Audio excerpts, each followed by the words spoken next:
Eh, Cuando hablamos desde la perspectiva de la implementación de EDD, ¿cierto? Nos estamos enfocando en los patrones tácticos. Entonces tenemos un objeto de valor.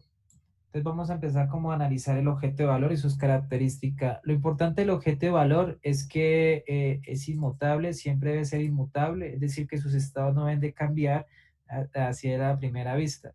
Lo que se busca es reemplazar toda su instancia, todo su objeto, ¿ya?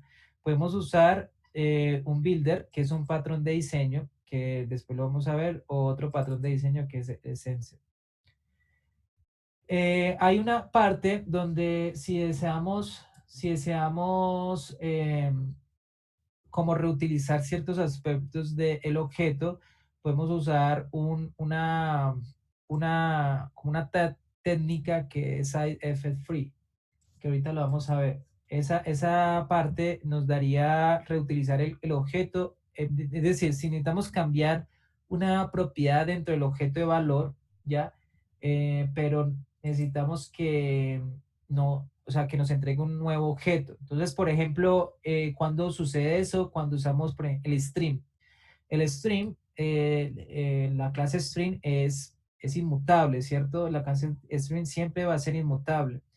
Cuando yo hago una concatenación, entonces yo le digo string .concadena o le digo el signo más, él lo que está haciendo es reciclar el objeto anterior y crear uno con base a ese, ¿ya? Entonces, cuando tú le haces perdón, si el objeto y lo concadenas, lo que en general lo que estás haciendo ahí es creando un nuevo objeto, otra nueva referencia. Entonces, ese es como lo que se debería usar en un value object. Entonces, acá hay un ejemplo de, por ejemplo, monedas, teléfono, email, son como ejemplos particulares. Entonces, aquí está. Entonces, aquí, pues, obviamente no están usando la implementación que tiene Softcat, sino que lo hacen en un concepto muy genérico. Dentro de él es serializable, que es algo que yo les comentaba en su momento, que este objeto va a ser transportable, es decir, este objeto que es Java se va a convertir en una cadena de texto y va a viajar por, yo qué sé, por algún bus. Y eso va a ser interpretado o deserializado por otro sistema, ¿ya? Entonces eso va a ser convertido, es decir, pasa por una serie de transformaciones. La primera es el objeto se serializa, se convierte en una cadena de texto, viaja por algún lugar y después pasa esa cadena de texto a un objeto. Entonces por eso tiene que ser así. Y comparables porque lo vamos a igualar con otros elementos. Entonces, parte de eso es que su constructor y todas sus variables son finales, ¿cierto? Entonces aquí lo vemos muy bien y evaluamos cada elemento de eso. Lo evaluamos y preguntando para qué requerimiento necesita ese elemento. Entonces, miren acá utilizamos un side effect free, y es que en general yo necesito agregar un monto, o sea, adicionar otro monto a esa moneda que ya está, ¿cierto? Entonces, como concadenar un monto más. Entonces, lo que está haciendo es crear otro nuevo monto, pero está adicionando, o sea, le está adicionando este otro monto más el currency, que es el que está actualmente, o sea, con la misma moneda, con el mismo moneda, por decirlo así, el valor de la moneda. Entonces, aquí se crea el nuevo objeto, ¿cierto? Pero a partir de uno ya, entonces yo solo se le agrega acá. Aquí se sustrae, ¿cierto? Se sustrae la moneda, ¿cierto? Y se le aplica el mismo currency y se hace pues el proceso debido. Estos valores pues son finales dependiendo del caso y aquí se hace una validación. Entonces, esto responde a una pregunta y es que los objetos de valores sí tienen comportamientos, ¿cierto? Pero los comportamientos de este objeto de valor son dados de forma inmutable, ¿ya? Entonces, para que lo tengan en cuenta. Y además de eso, pues se necesita el método equals, que es para comparar. Acuérdense que uno compara todas sus propiedades. O sea, aquí no, como no tiene un identificador, se compara todas sus propiedades que coincidan. Este hash determina aquí, incluso, mira, aquí se chequea el currency y el month, los dos, que sean el mismo. y el hash code es como un numerito de integer que termina una firma, ¿cierto? Es como la firma. Eso a otros le dicen que eso es una, a ver, está la identidad y la identificación, ¿cierto? Eso es como lo que identifica este objeto de valor, ¿ya? Pero no es una identidad. Y la comparación con base a estos dos objetos, se compara lo que llega y se dice qué tan comparable sería. Listo. Eso es por el caso este es otro ejemplo, ¿cierto? Sería otro ejemplo muy similar, pero acá es usando un patrón de diseño, que es el builder. El patrón de diseño, Builder, es un patrón que te ayuda a construir el objeto a partir de una serie de valores. Es decir, si este señor que está acá, ¿cierto? Incluso esto está mal, este Builder está mal. Esto debería ser privado. Este sería ser privado. No sé por qué aquí ese constructo, o sea, este constructo debería ser privado porque abajo sí se va a colocar. Bueno, les explico. Suponiendo que ustedes tienen muchas argumentaciones, muchas propiedades, ¿cierto? Aquí hay una, dos, tres, cuatro propiedades. Quizás tengan 10 o más. Tengan muchas propiedades. Entonces, manejar todo esto en constructor es muy tedioso, ¿cierto? Muy engorroso. Entonces, lo que se hace es un builder. Un builder es un patrón que te ayuda a construir un objeto con argumentos. Entonces, lo que se va a hacer es que aquí sí tenemos el público, ¿cierto? Tenemos, y este se accede a través de un método, de una clase estática, ¿cierto? Una clase estática. Y acá lo que se va a ir a colocando es que este es como lo principal y empezamos a colocar el objeto y lo vamos adicionando. Entonces vamos adicionando el builder con este dato. Bueno, aquí faltan más, ¿no? O sea, aquí dice que el resto, ¿no? Que es con el address, con el post, con el city, con el country. Entonces, cada cosita y miren que aquí retornan este mismo objeto. Entonces yo voy a tener una especificación por cada uno de ellos. Y al final, aquí en este punto acá, es donde se construye el builder con todo eso. O sea, se construye este builder que está acá. O sea, este es la dirección de la calle. Con todo esto. Entonces, esto le ayuda un poco a facilitar si tenemos un objeto de valor muy grande. Esto es un patrón de diseño para que lo empiecen a estudiar. Es un patrón de diseño, no es tan complicado, es uno de los patrones de diseño más fácil y muy útil de trabajar. Incluso hay herramientas que ya te hacen esto. Hasta ahí, claro, objeto de valor chulo. O preguntas.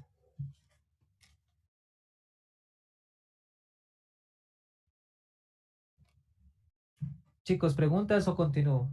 Raúl, ¿cuáles que son los otros patrones de diseño que hay para los Uf, objetos de men, hay un valor? montón.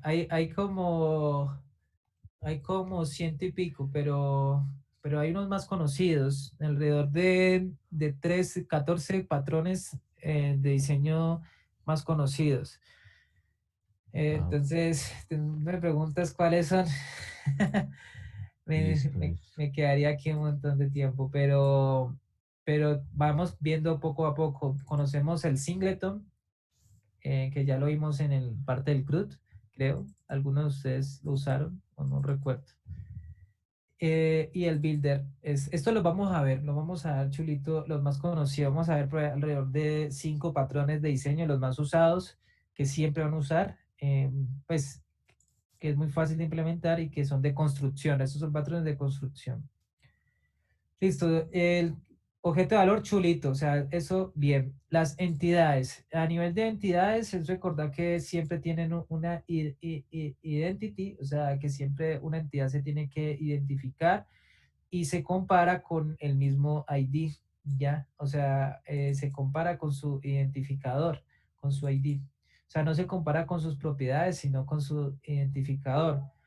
Eh, en vez de el objeto de valor, se dice que es mutable, ¿cierto? El objeto de valor es inmutable, la entidad es mutable, es decir, yo tengo comportamientos para agregarle a la entidad. Tener claro esto, chicos, y es que una entidad, sus comportamientos son acciones, son verbos. Entonces, por acá habla un poco como cuando hablan de un verbo, ¿cierto? Terminar contrato, ¿cierto? el set, esto no aplica, por ejemplo, set, esto no es no se setea de esa forma, sino que tiene un comportamiento adecuado a lo que es, a la intención, ¿cierto? Cuando yo les decía el set, por ejemplo, properties, nosotros veíamos que en realidad esa propiedad es un description, ¿cierto? Entonces, el set description, description, eso es una propiedad. Es decir, que nosotros cuando aplicamos las entidades y queremos encapsular alguna de sus propiedades, no le vamos a colocar ni set ni get. Eso lo que va a pasar es que solo vamos a encapsular el nombre como tal. Yo les daba un ejemplo. Por el de string length. Entonces, string length, eso ya. Cuando hacemos string length, miren que es una función, ¿cierto? Es un método que aquí no decimos get length, ¿cierto? No es get length, es length, porque eso corresponde a una propiedad de esta, pues decirlo así, este string, ¿cierto? Es claro esa parte, ¿cierto? Ajá, sí. Listo, perfecto.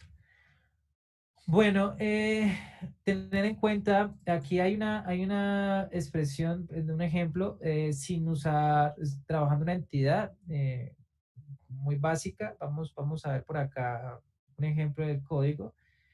Eh, bueno, la entidad corresponde a algo de la vida real, ¿cierto? Algo que represente la vida real. El objeto de valor normalmente se representa con un valor, ¿cierto? Un valor en general. Y ese valor, pues, tiene sus términos de negocio, pero ese valor, en realidad, digamos que tú puedes asumir muchas cosas con el valor. Por ejemplo, el negocio no te va a dar como un comportamiento específico del valor.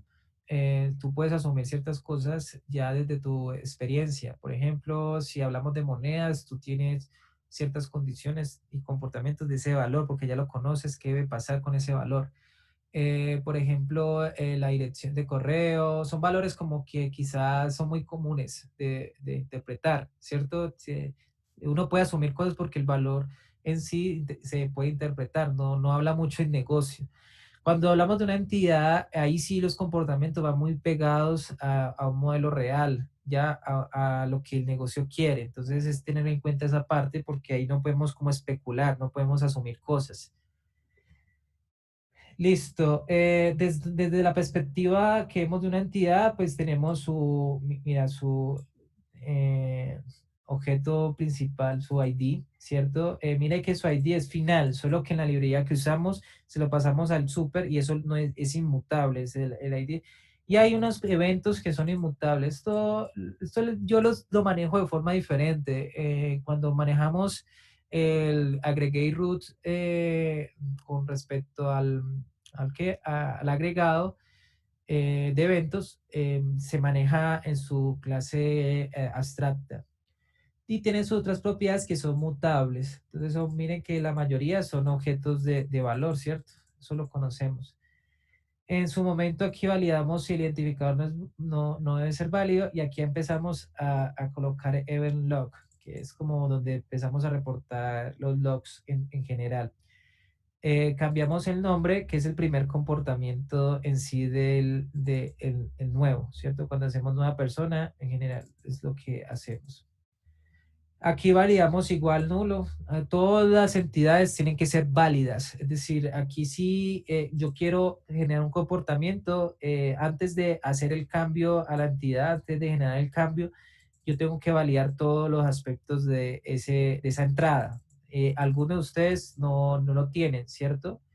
Entonces es importante que empiecen a validar esos objetos porque aquí es donde puede uno entrar a responsabilidades. Es un problema. Si yo le mando un objeto donde él me permite nulo, ¿cierto? Y él viaja ese nulo por allá y afecta a otro sistema, ¿de quién es la responsabilidad? ¿Del que ejecuta o es del modelo de dominio? Es una pregunta.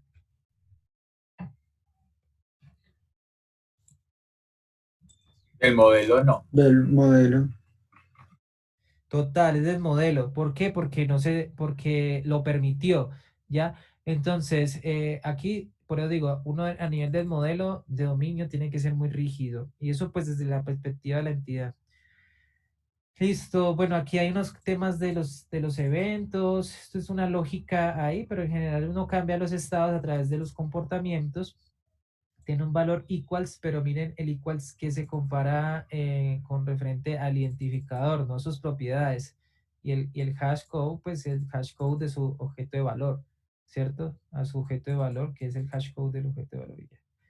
Entonces, en otras palabras, pues esto es una entidad muy, muy básica y ya. Este retorna como un string de cambios, ¿cierto? Para determinar cómo, qué cambia de ahí. Listo. Entonces, esto digamos, bueno, aquí hablaba de cómo representar, ¿cierto? La parte de un CRUD. Entonces, esa entidad es todo lo relacionado pues como con esto. Y ahí representa, digamos, el CRUD como tal. Listo, entonces está bien. Eso es para que le den una leidita cómo yo represento esa entidad en una vista, ¿cierto? En una vista. Y ya venimos con el agregado. El agregado es el que se almacena, ¿cierto? Es el que se persiste de alguna forma.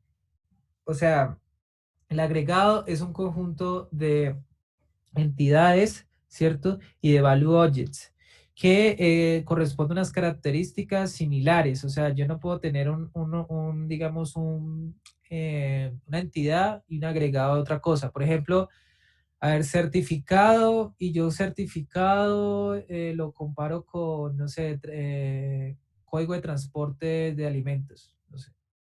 Entonces no tiene contexto, ¿cierto? No está en el contexto. Entonces hay que buscar grupos adecuados para poder tener un sentido en lo que se está agrupando.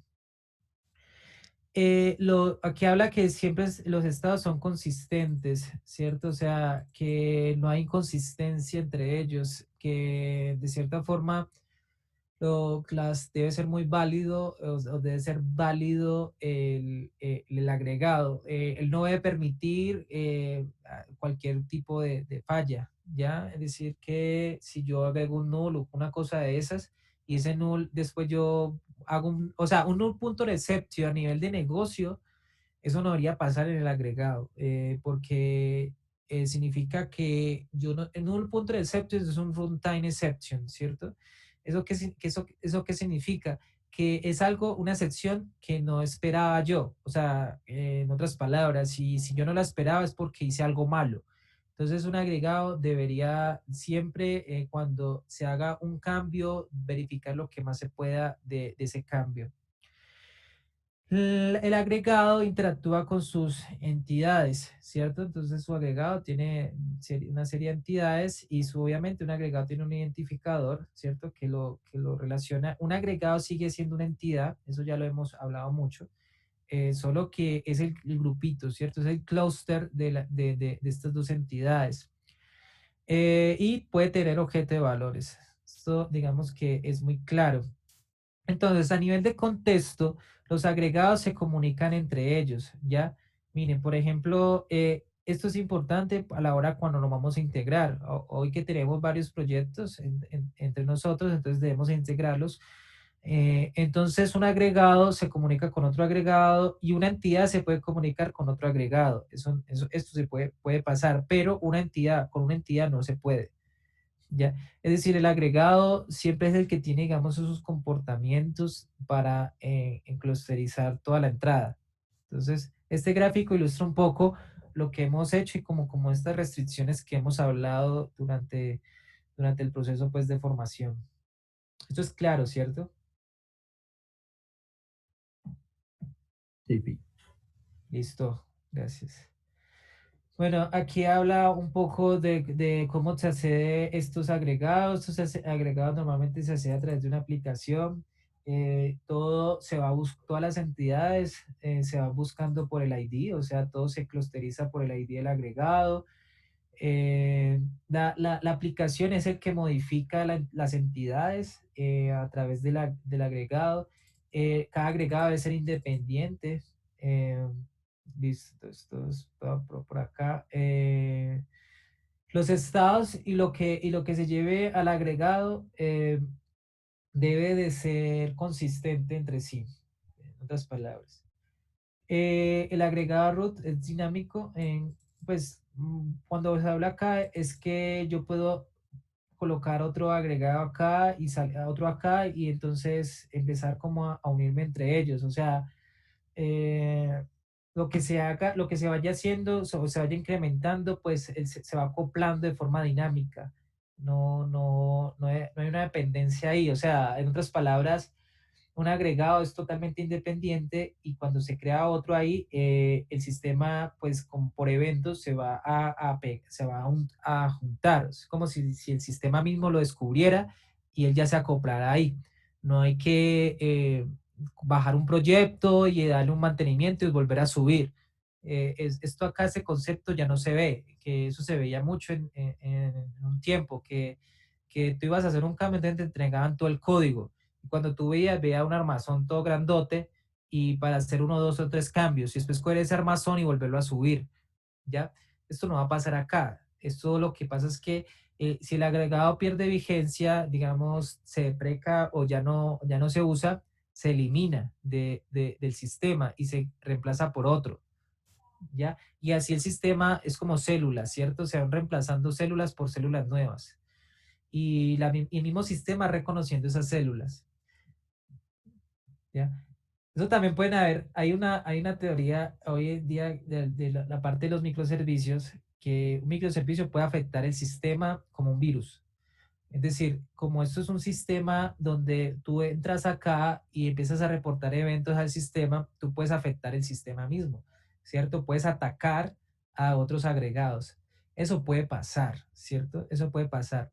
Pero hay unos conceptos, unos patrones que eso ya más de ingeniería se ve, que son como, en otras comillas, como anticuerpos, ¿cierto? Que lo que hace es que empieza a denegarles esos eventos cuando hay una afectación interna. Entonces hay que tener en cuenta estas como celulitas que se comporten de forma muy válida. Bueno, hay como una guía de diseño de los agregados. Es que los agregados deben conservarse siempre pequeños. Se deben referir sus agregados a través del ID, ¿cierto? O sea, yo no puedo hacer esto, sino que yo lo hago a través de un identificador, ¿ya? Entonces, eso como otra regla. Bueno, acá hay un ejemplo. Entonces, este agregado que es el invoice tiene su identificador. Aquí se construye, pues tiene un comportamiento de otros métodos. Y acá hay un repositorio. Este diseño no lo vamos a usar así. Nosotros no vamos a tener el repositorio. Yo a algunos de ustedes les había explicado que una de las cosas del agregado es quizás hacer la conectividad con otro sistema, en este caso el repositorio, que es la fuente de datos. No lo vamos a hacer así por tener más independencia. Vamos a generar otra capa que se llame casos de uso. Y ahí es donde vamos a meter la parte del repositorio. Pero esto es un ejemplo, ¿no? Que dentro de un agregado es posible tener como un repositorio y alterar como sus datos. Aquí ya ven un efecto, o sea, los cambios del agregado por transacción, ¿cierto? Entonces, una transacción es un evento. Entonces, cuando nosotros decía, es que cada comportamiento, cada acción debe tener su propio evento, ¿sí? Porque es lo que debemos de basarnos, es que cada comportamiento debe generar un evento que eso nos va a dar una trazabilidad. Entonces, en ese sentido, tenemos dos agregados, ¿cierto? Entonces, esto ya lo vamos a ver en una capa superior donde tenemos un evento de dominio donde va a reaccionar a través de un listener y este va a afectar los cambios del agregado. En otras palabras, el agregado A dispara, o sea, dispara un comportamiento o un evento, cierto de dominio, con algún comando que se haya lanzado el listener está pendiente de ese evento de dominio, va a estar pendiente como en escuchando qué es lo que está pasando, reacciona y lo que hace es aplica un cambio a este otro agregado. Esto nos, que nos permite es tener el desacoplamiento y la alta cohesión entre, mejor, perdón, no cohesión, no, bajo acoplamiento, tener bajo acoplamiento entre dos agregados. Claro esto, ¿cierto? Ahí iría, por ejemplo, la dependencia que tenemos los de matriz de habilidades blandas con los de habilidades. ¿Cómo? Así sería la dependencia que tenemos cuando los de evaluación guardan una evaluación o uno meterlo en Exacto, la sí. matriz, ¿cierto? Sí, total, así es. Así es, perfecto. Listo. Esto es dos transacciones. Bueno, él aquí menciona dos transacciones, una por separada de la otra, ¿cierto? Yo tengo una transacción acá, una transacción acá. Una transacción es un proceso que se hace a nivel de secuencia. Por ejemplo, una transacción es cuando yo hago una transacción bancaria, ¿ya? Entonces, yo voy a pasar dinero de una cuenta a otra. Entonces, ¿qué pasa ahí? La transacción es particionada. Entonces, yo llego, yo hago mi cambio, ese cambio de, pues yo paso mi dinero a otra cuenta, el sistema, ahí lo que dicen es que tienen algo denominado una inconsistencia eventual. ¿Qué es una inconsistencia eventual? Y es que en ese momento, en ese estado de tiempo, aún no se va a tener efectivo la transacción, o sea, la transacción todavía no está efectiva. Tú haces el cambio, pero la transacción todavía no se hace efectiva. Incluso en ocasiones a ti no se te ve reflejado que se te haya descontado de tu dinero, lo que pasa en algunos momentos. Entonces tú tienes dos transacciones, la transacción tuya interna y la otra transacción que es la otra, señor. Entonces eso puede tener una inconsistencia eventual. Ahora, cuando se tiene una transacción entre dos entidades, aquí la transacción se da y se puede hacer rollback de ella porque es una misma transacción. ¿Sí? ¿Qué significa? Que cuando se dispara acá, hace el cambio, genera el cambio, aquí pasa algo, yo me devuelvo, ¿cierto? Y yo me devuelvo fácil porque escoger este evento de allá y colocar, a ver, acuérdense que los eventos tienen un tipo y tienen una versión, ¿cierto? Si lo han visto, ¿cierto? La versión, la de los eventos. ¿Se han visto la versión, cierto? Yo la verdad no. He visto el tipo. Listo. La versión, él la acumula. Significa que cuando este señor vino acá, viene con la versión, por ejemplo, 3, ¿cierto? Si esa versión 3 viene acá, el sistema lo que hace automáticamente es que si hubo un problema acá, ese evento ya reemplazaría, o sea, haría como la versión 2 pasaría a ser la versión 4, ¿cierto? Es decir, en otras palabras, vuelve otra vez a poner al principio la versión anterior, ¿ya? Ah, ok. Cuando surge el error. Cuando surge el error. Entonces ustedes lo que tienen es que ya restablece pero no eliminan el evento, solo que crean otro evento, ¿cierto? Con la versión anterior. Entonces van a tener versión 2, ¿cierto? La versión 3 y la versión 4 va a ser la misma que la versión 2, ¿cierto? Pero a nivel del efecto del agregado es que los datos se devuelven, ¿cierto? Los datos se devuelven. Ok. Bueno, aquí es para optimizar las búsquedas y ya. Entonces, esto es, ya se me va a cerrar tengo 10 minuticos. Raúl, una preguntita. ¿Pero esos datos se devuelven a dónde? ¿Al otro agregado o quedan, como decir, No, en al otro, un log? el evento vuelve al otro, o sea, este agregado queda con otro evento, o sea, cuando hace rollback de este evento, lo que está diciendo él es que haga rollback del agregado anterior, perdón, del evento anterior. Entonces, tu evento está en 2, lo que hace es, el sistema lo que hace internamente de hacer rollback la transacción es que la 2 la pasa a la 4 porque la 3 ya está. Entonces, cuando tú construyes el agregado de nuevo, va a construir la última versión.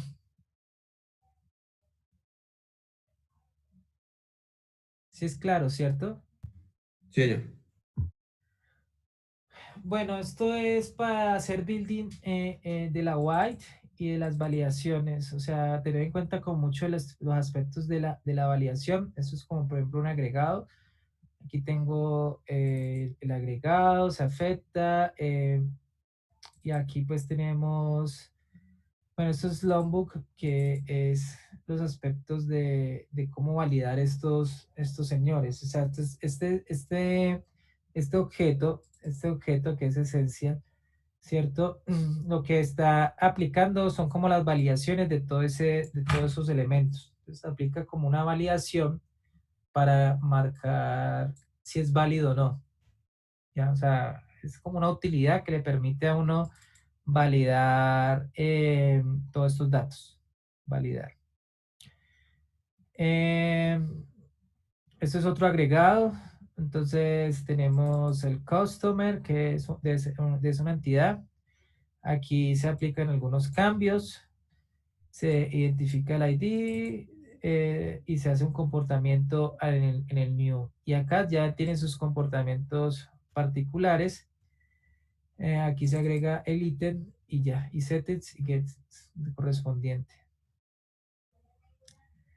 Este es una entidad, bueno, eso ya lo hemos visto y listo. El tema de eventos de dominio, pero yo voy a compartirles de nuevo el enlace para que terminemos esta parte.